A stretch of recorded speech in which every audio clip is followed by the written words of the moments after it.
Gotita de esperanza en medio de las tormentas. Reflexión diaria de Monseñor Marco Antonio Merchán Ladino, obispo de la diócesis de Vélez, para alimentar nuestro espíritu y animar nuestra confianza en Dios nuestro Señor.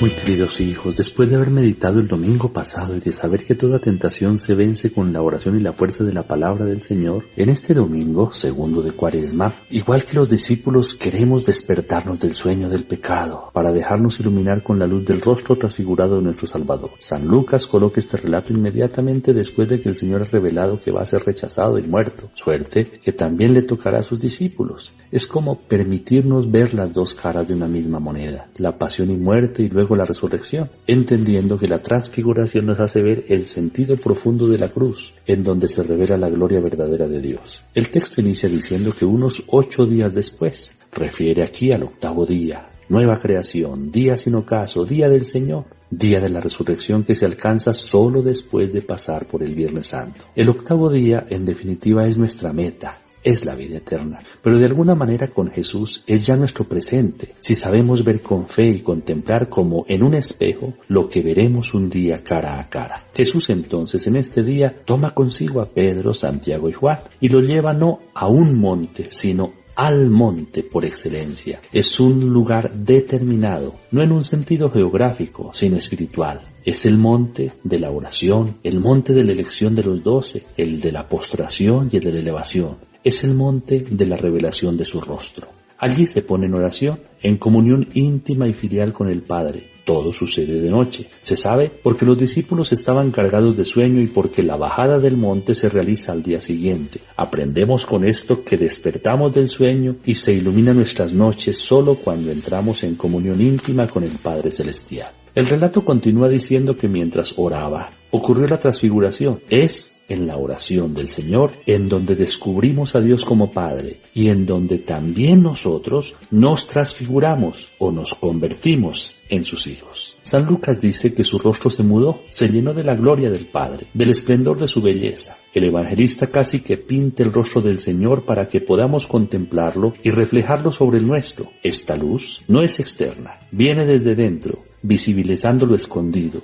Es una luz que no produce sombra porque el sol está dentro. Es la luz de la gloria de Dios manifestada en su Hijo Jesucristo. El vestido también es descrito como fulgurante, emite rayos, lo que nos confirma que la luz viene de adentro. En realidad, como el mismo cuerpo es el vestido de la persona, así también el cuerpo, la carne de Jesús, es el vestido de su esencia divina que jamás se ha perdido. No olvidemos que Él es la plenitud de la divinidad, es el centro de Dios y del hombre, que en Él también se unen de una manera maravillosa en una sola historia de pasión y resurrección, de pecado y de amor que perdona y redime. Moisés y Elías aparecen hablando del misterio de Cristo muerto y resucitado. Jesús en ese diálogo les responde. Él es la respuesta por excelencia. Es aquel que la ley y la profecía han prometido y esperado. Las Escrituras en efecto hablan de la muerte de Jesús y la ven como necesaria. Dios debe morir por la salvación del hombre. Es lo que define el padre Fausti como una pasión loca, una búsqueda fatigosa del Adán fugitivo. Es el gran misterio de su amor, punto de llegada de su búsqueda y de nuestra salvación. Los discípulos por su parte están cargados de sueño. A pesar de esto aparecen aquí con los ojos bien abiertos, destellados por la gloria de Dios. Contemplan lo que todos habían deseado, pero ningún ojo había visto jamás. Contemplan a quien Moisés vio solo de espaldas. Ven la salvación porque somos imagen y semejanza de ese rostro. A un cierto momento los discípulos se separan y descubren sus intenciones que consisten en retener a Jesús antes que seguirlo y testimoniarlo hasta los últimos confines de la tierra.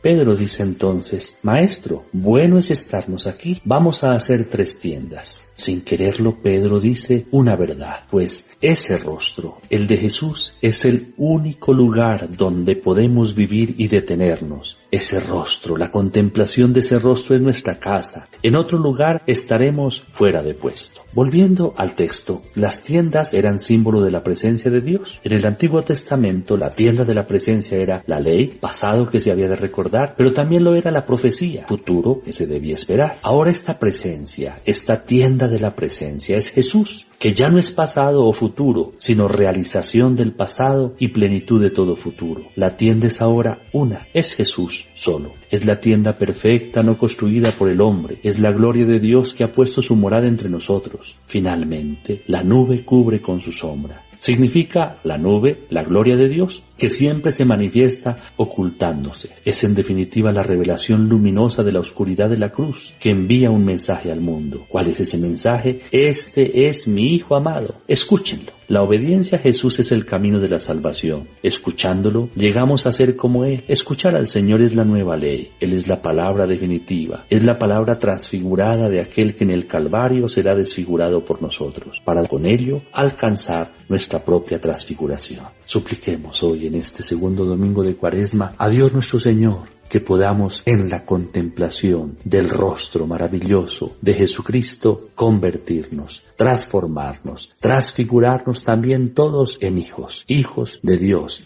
amados infinitamente por Él. Recibamos la bendición del Señor esté con ustedes, y la bendición de Dios Todopoderoso, Padre, Hijo y Espíritu Santo, descienda sobre ustedes y los acompañe siempre. Amén.